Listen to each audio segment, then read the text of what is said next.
BNP কে target করে একটা প্রচারণা করা হচ্ছে, যেটা সবচেয়ে বেশি প্রচারণা হচ্ছে, সেটা সোশ্যাল মিডিয়াতে সবচেয়ে বেশি, যে বিএনপি আগে নির্বাচন চায়, তারপরে সংস্কার চায়, অথবা সংস্কার চায় না, নির্বাচন চায়। হুইচ ইজ এ ব্ল্যাটারেন্ট লাই। আমি আপনাদের সামনে খুব পরিষ্কার করে বলছি, এটা একটা ভ্রান্ত ধারণা সৃষ্টি করা হচ্ছে জনগণের মধ্যে। আমরা বারবার করে এই কথাটাই বলছি যে আমরাই তো সংস্কারের প্রবক্তা, আমরাই সংস্কার চেয়েছি।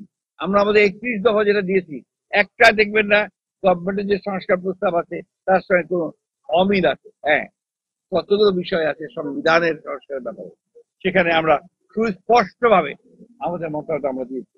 কতগুলো বিষয় আছে যেগুলো মীমাংসিত, সেই বিষয়গুলোতে আমরা হাত দিতে চাই না। দ্য পিপল, এই দেশের জনগণের সঙ্গে সম্পর্ক কাদের? রাজনৈতিক দলগুলো, তাই না? সেটা আপনি জামাত হোক, বিএনপি হোক, আওয়ামী লীগ হোক, জাতীয় পার্টি হোক, জাকের পার্টি হোক, আপনার ওই সিপিসি হোক, নতুন ছাত্র সংগঠন হচ্ছে, তারাই হোক, তাদের সম্পর্ক জনগণের সাথে। আর যারা এসছেন সংস্কারে, খুব জ্ঞানী মানুষ, পণ্ডিত লোক, বিশাল বিশাল ইউনিভার্সিটি থেকে ডিগ্রি করে এসছেন, তারা দিচ্ছে, তাদেরকে আমরা শ্রদ্ধা করি, সম্মানও করি। কিন্তু তারা যদি জনগণের বাইরে গিয়ে কিছু করেন, সরি টু সে, আমরা সেটাকে সমর্থন করতে পারবো না। জনগণ যেটা চাইবে আমরা সেটাই সমর্থন করবো। সংঘাতের প্রশ্নই নাই।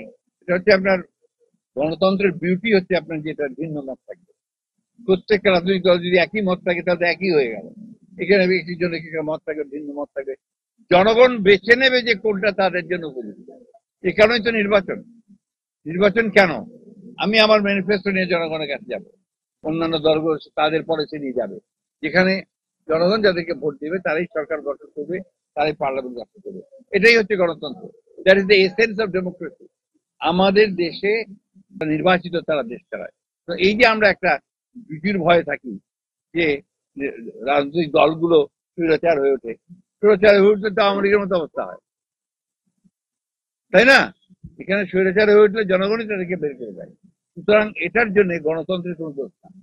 গণতন্ত্র অবশ্যই বেস্ট সিস্টেম, কেয়ারটেকার গভর্নমেন্ট। আমাদের দেশের যে কালচার, সেই কালচার অনুযায়ী আমাদের এখানে কেয়ারটেকার গভর্নমেন্ট সিস্টেমটা হচ্ছে বেস্ট সিস্টেম। তা না হলে এই আওয়ামী লীগের মতো স্বৈরাচার বা ফ্যাসিবাদের উত্থান হয়।